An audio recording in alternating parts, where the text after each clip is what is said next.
It was Christmas Eve at Sandringham, and the grand estate, traditionally a symbol of royal unity, had never seemed so distant from the festive spirit. This year, as the royal family gathered to celebrate the holiday season, a deep and palpable tension loomed over the proceedings. The iconic Sandringham gathering, once synonymous with warmth and togetherness, had been marred by a growing rift within the family. King Charles III, despite his tireless efforts to preserve the dignity of the monarchy, found himself facing challenges he had never anticipated, both personally and publicly. At the heart of this familial drama was his wife, Queen Camila. The Queen, who had spent much of the year battling health issues, was now struggling with the added weight of public scrutiny. Her role as consort to the king had always been a complex one, but the pressure had only intensified in recent months. Despite her attempts to maintain a calm and collected demeanor, it was clear that the expectations placed on her were becoming increasingly difficult to meet. Her health, once again in the spotlight, was an ever-present reminder of the challenges she faced, both within her family and in the public eye. Meanwhile, the absence of Prince Harry and Meghan Markle from the family gathering cast a shadow over the holiday celebrations. The couple, who had already distanced themselves from royal life, chose to spend the festive season in the United States, away from the scrutiny of the British press and the growing tensions within the royal household. Their absence was more than just a physical void, it symbolized the deepening divide between them and the rest of the royal family. The public's fascination with their decision only heightened the sense of drama, as it seemed to underscore the fractured state of the monarchy. As the family came together, the tensions between Prince William and Catherine, the Princess of Wales, and King Charles and Camilla were undeniable. The younger generation of royals, led by William and Catherine, had begun to assert their influence in ways that had never been seen before. Their more modern approach to royal duties, focused on accessibility and relatability, stood in stark contrast to the traditional, often more reserved approach of the older royals. This ideological divide was not just a matter of differing preferences for Christmas celebrations, it was a reflection of the broader struggle over the future direction of the monarchy. In the midst of all this, the youngest members of the royal family, including Prince Louis, added another layer of complexity to the situation. Known for his spirited personality, Louis seemed to thrive on causing mischief, much to the chagrin of his elders. His playful antics were seen as both endearing and disruptive, particularly in the context of the formal, often stifling atmosphere of Sandringham. Yet, for some, Louis' behavior was a welcome distraction from the mounting tensions between the adults. The younger royals, particularly William and Catherine, were trying to create a new narrative for the family, one that would connect them to the public in a way that the older generation struggled to understand. As the royal family settled into their holiday routines, the tension between the factions within the family became more pronounced. The contrast between the traditional Christmas celebrations favored by King Charles and Queen Camilla and the more progressive, family-oriented vision of William and Catherine was stark.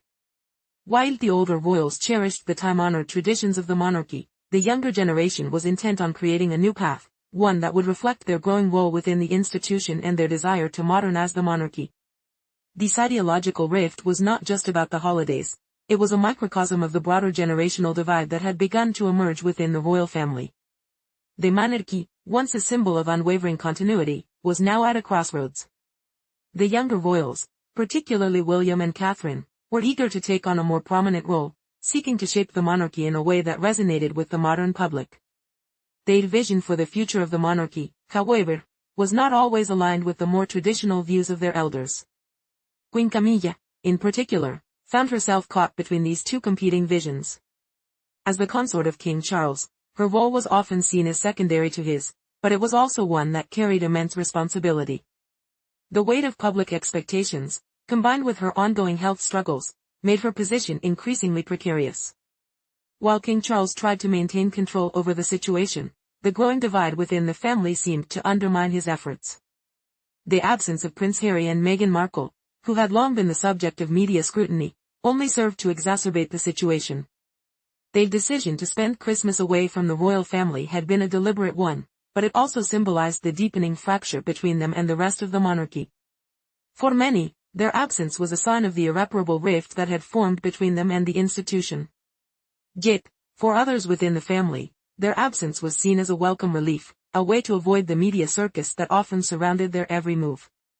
Amid all this, the role of Prince Louis could not be ignored. His spirited personality had a way of disrupting even the most carefully planned events.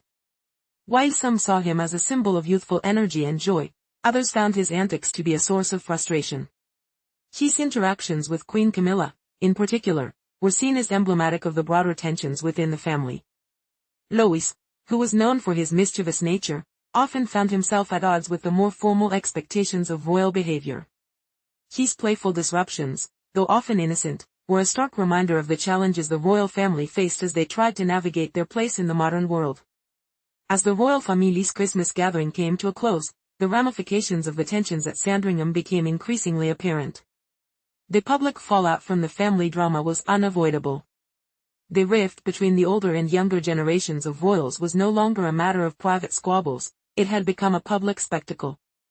The media, ever eager to capitalize on the royal family's internal struggles, had latched onto the story, and the narrative of division within the monarchy began to take on a life of its own. The future of the monarchy, once seen as secure and stable, now seemed uncertain.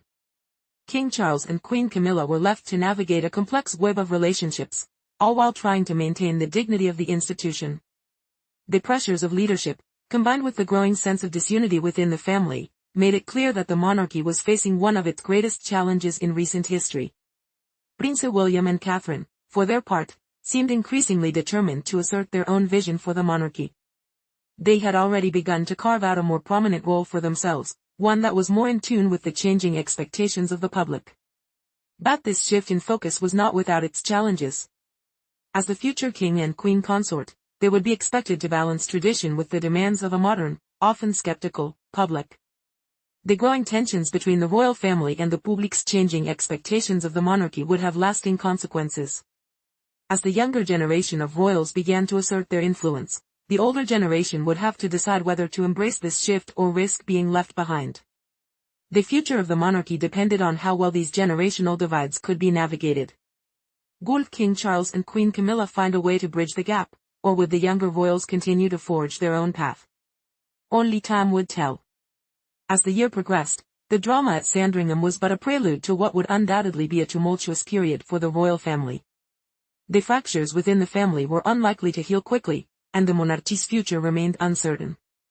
But one thing was clear, the events at Sandringham had set the stage for a new chapter in the royal family's history, one that would be defined by the struggles between tradition and modernity, between unity and division,